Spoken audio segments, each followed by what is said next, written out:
এখানে মন খারাপ করে বসে আছো কেন? আজকে মাঠে কাজ করতে যাবে না নাকি? ঘরে তো চাল ডাল বাজার কিছুই আর নেই। যদি বাজার না করো তাহলে আজকে আর রান্না হবে না, সারাদিন না খেয়ে বসে থাকতে হবে। বসে আছে কি আর সাধে? আজকে শরীরটা একদম ভালো লাগছে না। তাছাড়া বাইরে যে রোদ উঠেছে, মাঠে যাব কিভাবে? মনে হয় রোদে গা পুড়ে যাবে। ভাবছি আজকে আর মাঠে কাজ করতে যাব না। আমি বরং নদীতে গিয়ে কিছু মাছ ধরে নিয়ে আসি। ফেরার পথে বাজারে বিক্রি করে চাল ডাল কিনলাম, আর বাকি মাছগুলো বাসায় ভালো করে তরকারি রান্না করবে। আর যাই হোক, পানিতে তো অন্তত গাটা ঠান্ডা থাকবে। আচ্ছা, তুমি যা ভালো মনে করো তাই হোক। তবে বাজার থেকে ফেরার সময় টুকটুকির জন্য কিছু কিনে এনো। মেয়েটা কত কিছুর জন্য বায়না করে, কিনে দিতে পারি না। নিজের কাছেই মা হিসেবে লজ্জা লাগে, তোমাকেও যে সাহস করে বলতে পারি না। সবই বুঝি বউ, কিন্তু কি করব বলো? অভাবের সংসার, শখ থাকলেও সাধ্যের তো গোলায় না।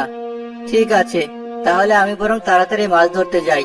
ফেরার পথে টুকটুকির জন্য কিছু না হয় নিয়ে আসবো। কিন্তু ও কোথায়? ওকে তো কোথাও দেখতে পাচ্ছি না। কোথায় আর যাবে? গ্রামে এখানে সেখানে সারাদিন ঘুরে বেড়ায়।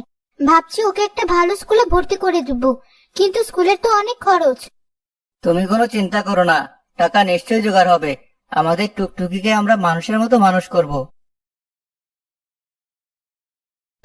মা, কোথায় গেলে তুমি? দেখো, পুকুর থেকে কতগুলো শাপলা ফুল তুলে নিয়ে এসেছি। এই হতচ্ছাড়ি, তোকে আমি কতবার না করেছি তুই শাপলা ফুল তুলতে যাবি না। এই ফুল তুলতে গিয়ে একদিন তুই পানিতে ডুবে মরবি। তুই কেন বুঝিস না মা? তুই ছাড়া তো আমাদের আর কেউ নেই। মা, তুমি শুধু শুধুই আমার সাথে এমন করছো। তুমি জানো না আমার শাপলা ফুল কত পছন্দ।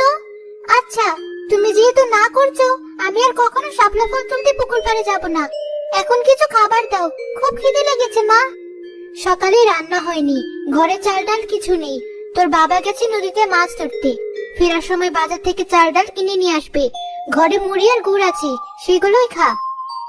আচ্ছা মা, দাও তাহলে।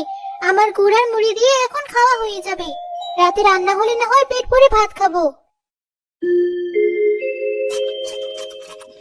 টুকটুকি, খাওয়া শেষ হলে তুই বাড়িতেই থাকিস, বাইরে যাস না। বাইরে অনেক রোদ। আমি যাই, দেখি কোনো বাড়িতে কোনো কাজ করে যদি কিছু নিয়ে আসতে পারি। অভাবের এই সংসারে তোর বাবা একা কাজ করে তো সংসার চালাতে পারে না। কুলসুম, টুকটুকি, তোমরা কোথায়? দেখো, বাজার থেকে তোমাদের জন্য কত কি নিয়ে এসেছি। চাল এনেছি, ডাল এনেছি। টুকটুকির জন্য একটা সুন্দর দেখে পুতুলও নিয়ে এসেছি। আজকে নদীতে অনেক মাছও পেয়েছিলাম। বাবা, এত বেলা করে ফিরলি? তুমি গোসল করে এসো, আমি মাকে চুলায় রান্না চড়াতে বলি। আমার পুতুলটা খুব সুন্দর হয়েছে। অভাবের এই সংসার, চাইলেও তোকে কোনো কিছু দিতে পারি না। দুই ইচ্ছারা তো তোকে কখনো নতুন জামাও কিনে দিতে পারি না। তুই আমার একটা মাত্র মেয়ে, আমারও ইচ্ছে করে তোকে রাজকন্যার মতো সাজিয়ে রাখতে। যখন আমাদের টাকা হবে তখন তোকে অনেক কিছু কিনে দিব মা।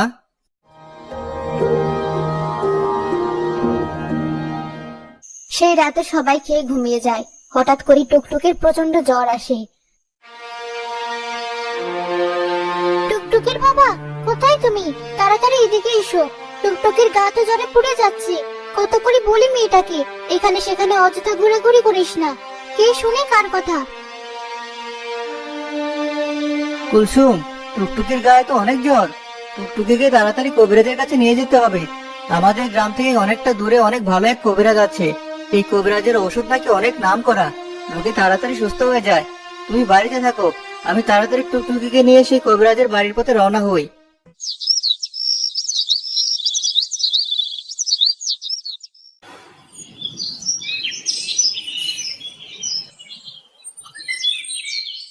হাসেম, তোমার মেয়ের গায়ে তো অনেক জ্বর।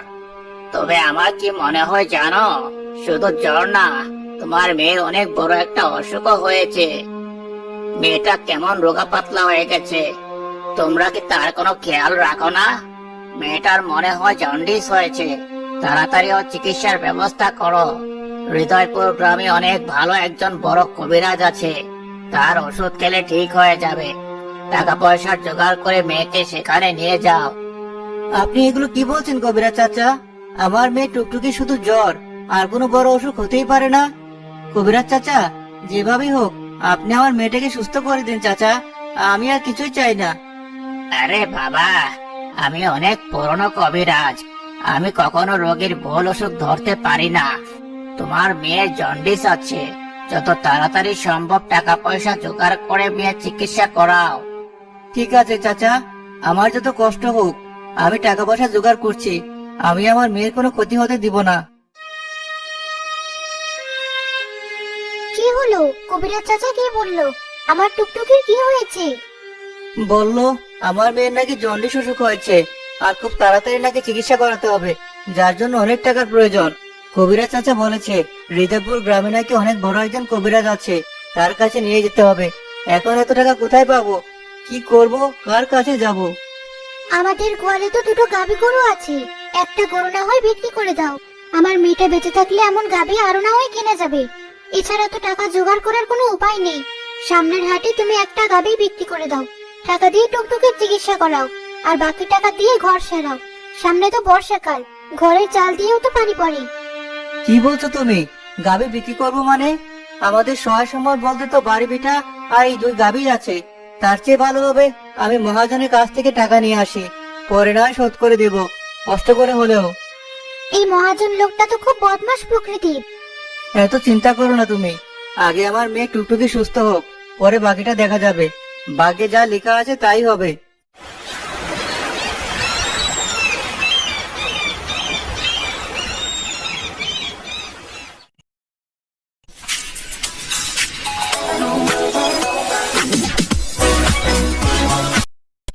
দিন দিন টুকটুকির শরীর খারাপ হতে থাকে।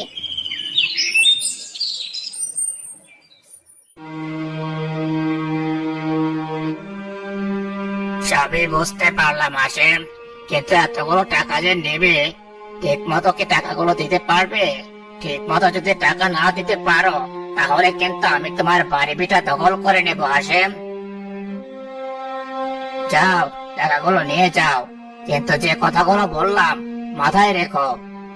আপনি চিন্তা করবেন না মহাজন, আমি খুব বিপদে পড়ে টাকা নিতে এসেছি। আমার একটা মাত্র মেয়ে টুকটুকি জন্ডিস হয়েছে।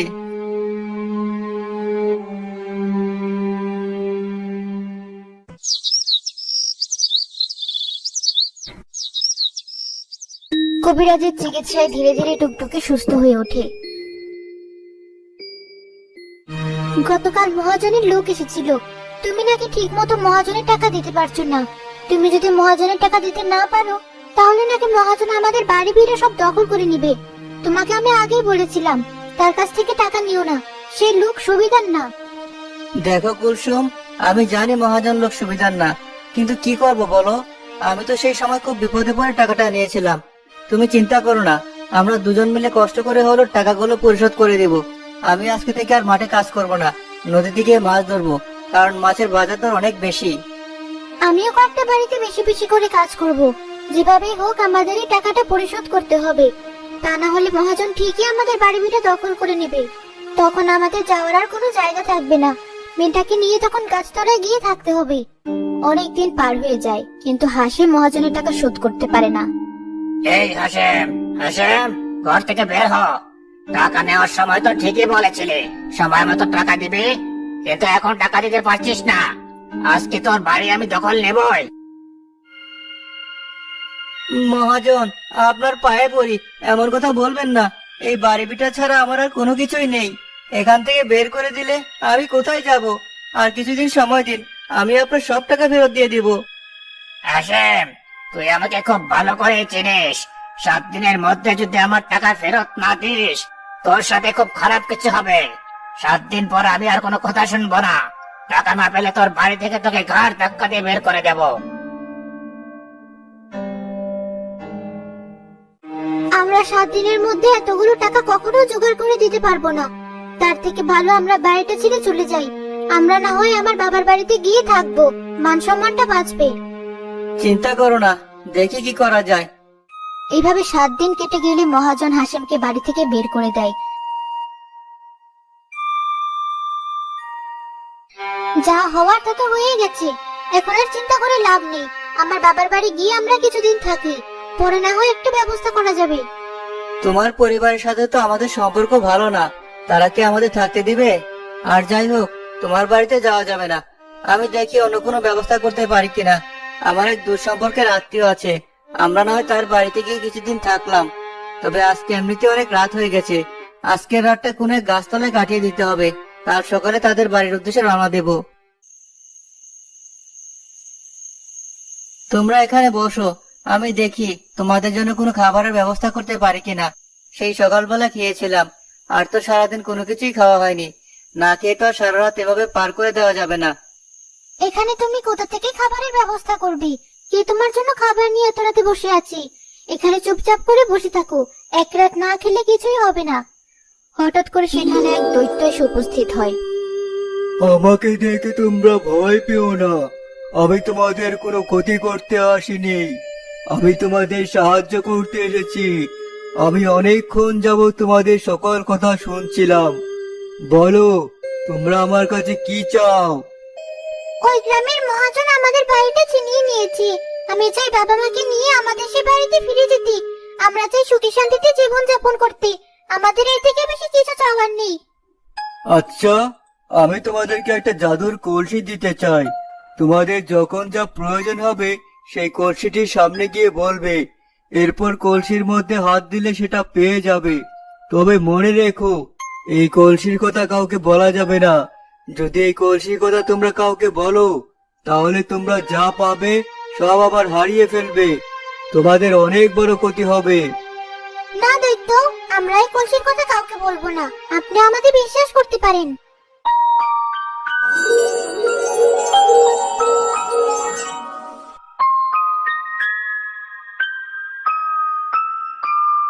এই নাও সেই কলসি। এখান থেকে তোমাদের যা প্রয়োজন এই কলসি থেকে নিয়ে নেবে।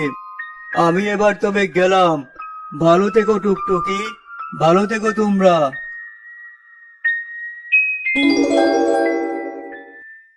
টুকটুকি মা, তুই সামনে গিয়ে বলতো আমাদের জন্য খাবার দিতে।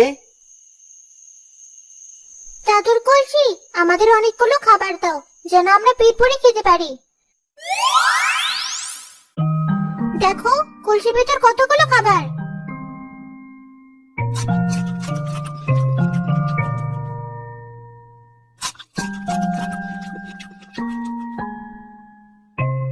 টুকটুকি, কলসির সামনে গিয়ে বলতো আমাদের টাকা দিতে। টাকা পেলে আমরা মহাজনের টাকা দিয়ে আমাদের বাড়িটা নিয়ে নেব। বাড়িটা পেলে আমাদের আর কোনো কিছুই লাগবে না মা। জাদুর কলসি, আমাদের অনেকগুলো টাকা দাও।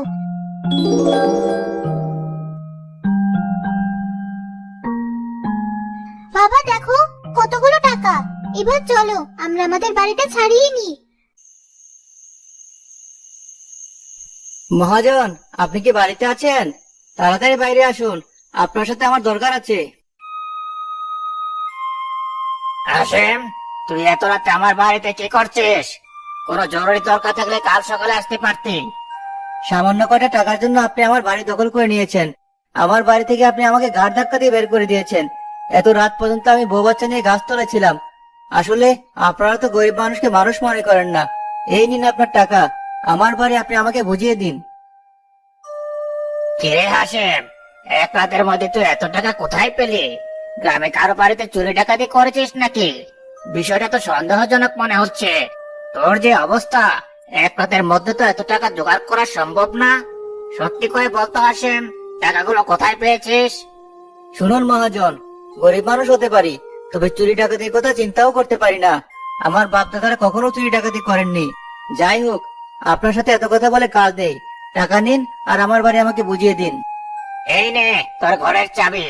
তবে মনে রাখিস হাসেম, তোর টাকার রহস্য কিন্তু আমি খুঁজে বের করব। গ্রামের একজন মহাজন হিসেবে এটা আমার দায়িত্ব। হাসেম চাবি নিয়ে নিজের বাড়িতে চলে যায়। কিরে কালাম, কি বুঝলি ব্যাপারটা? এক রাতে হাসেম এতগুলো টাকা কোথায় পেল? এটা আমাদের খুঁজে বের করতে হবে। তুই সবসময় এখন হাসেমের খোঁজ খবর রাখবি। হাসেম কোথায় যায়, কি করে, সব খবর আমাকে দিবি। চাচা, আপনি চিন্তা করবেন না, আমি ঠিকই খুঁজে বের করব।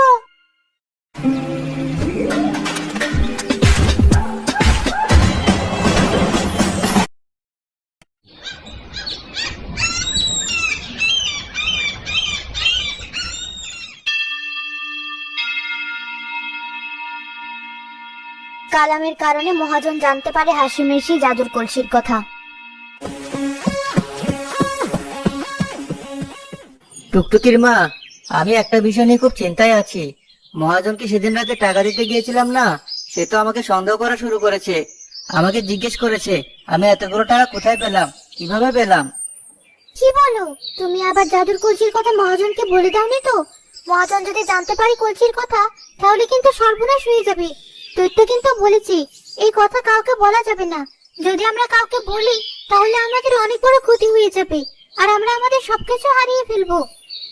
আমি আর কি বলবো, এই মহাজন যে বদমাস, সে ঠিকই আমাদের এই কলসি খুঁজে বের করবে। কিছুদিন যাবত তো কালাম আমার পিছনে পিছনে ঘুরঘুর করছে। আমরা তো আমাদের বাড়িটা ফেরত পেয়েই গেছি। এখন না হয় কলসিটা দৈত্যকে আবার ফেরত দিয়ে দিই, তাহলে আর কোনো ঝামেলা হবে না। ঠিকই বলেছো, আমরা বরং এই কলসিটা দৈত্যকে ফেরত দিয়ে আসি। আজ রাতে সেই গাছতলায় গিয়ে কলসিটা দিয়ে আসবো। কিন্তু কুলসুম ঘরে গিয়ে দেখতে পায় কলসিটা নেই। সর্বনাশ হয়ে গেছে, ঘরে কোথাও সে জাদুর কলসিটা নেই। আমি মনে মনে ভাবছিলাম মহাজন যেহেতু জেনেছেন, সে তাহলে কোনোভাবে কলসিটা চুরি করিয়ে নিয়ে যাবে। আমি এখনই যাচ্ছি মহাজনের বাড়িতে, জাদুর কলসিটা নিয়ে আসবো। আমার মনে হয় সে কালামকে দিয়েই কলসিটা নিয়ে গেছে।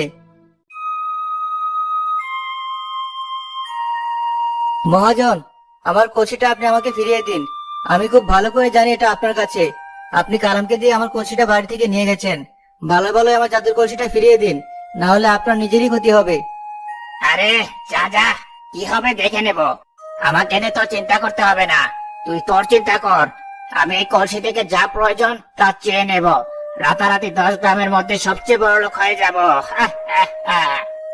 ঠিক আছে মহাজন, আপনি ঠিকই বুঝতে পারবেন আপনার ভুল।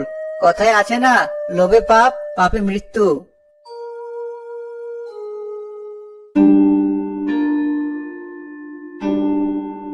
এই জাদুর কলসি, তোমার কাছে যা যা আছে সবকিছু আমাকে দিয়ে দাও। আমাকে এমন কিছু দাও যেন আমি 10 গ্রামের মধ্যে সবচেয়ে বড় লোক হয়ে যাই। 10 গ্রামের কেউ যেন আমার দিকে মাথা উঁচু করে না তাকাতে পারে। তোর এত বড় সাহস, তোর এত লোভ, তুই আমার দেওয়া জাদুর কলসি চুরি করে আনিয়েছিস। আজকে তোকে আমি মেরেই ফেলবো। আজকে আর তোর কোনো রেহাই নেই। তুই অনেক খারাপ এক লোক। দয়া করে আমাকে ক্ষমা করুন, আমি আর কোনোদিন কারোর সাথে এমন কিছু করব না। গ্রামের সবাইকে সাহায্য সহযোগিতা করব। এবারের মতো আমাকে প্রাণ ভিক্ষা দিন। তোকে আমি ক্ষমা করব, তবে শর্ত আছে। তুই এখনই গিয়ে এই কলসি হাসেমকে ফেরত দিয়ে আসবি, আর এই গ্রাম ছেড়ে চিরদিনের মতো চলে যাবি। তুই আর কোনোদিন এই গ্রামে ফিরে আসতে পারবি না। যদি আসিস, তোকে আমি জ্যান্ত মাটিতে পুঁতে ফেলবো। আমি এখনই হাসিমের বাড়ি গিয়ে কলসি ফেরত দিয়ে আসছি। আর আমি কথা দিচ্ছি, এই গ্রাম ছেড়ে চিরদিনের মতো চলে যাব। মনের বলে আমি এই গ্রামে আর কোনদিন পা রাখবো না। এবারের মতো আমাকে ক্ষমা করে দিন। এবারের মতো আমার জীবন ভিক্ষা দিন। তবে যা, এখনই হাসিমের বাড়ি গিয়ে কলসি ফেরত দিয়ে আয়। আজ রাতেই তুই এই গ্রাম ছেড়ে অনেক দূরে চলে যাবি।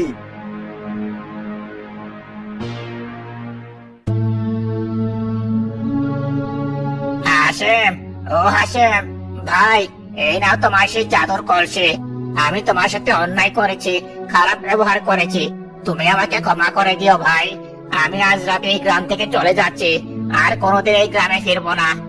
আসলে আমি ক্ষমতার অপব্যবহার করেছি, মানুষকে কষ্ট দিয়েছি, তাদের জানমাল ছিনিয়ে নিয়েছি। আমি আপনাকে আগেই বলেছিলাম, যাই হোক, যা হওয়ার হয়ে গেছে। তবে এখনো বলবো, ভালো মানুষ হওয়ার চেষ্টা করুন।